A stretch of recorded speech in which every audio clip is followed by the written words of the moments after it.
கடலும் அவளும் நானும் தவமும் அருளும் அவளும் நானும் வேறும் மரமும்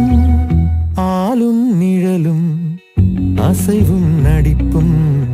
அணியும் பணிவும்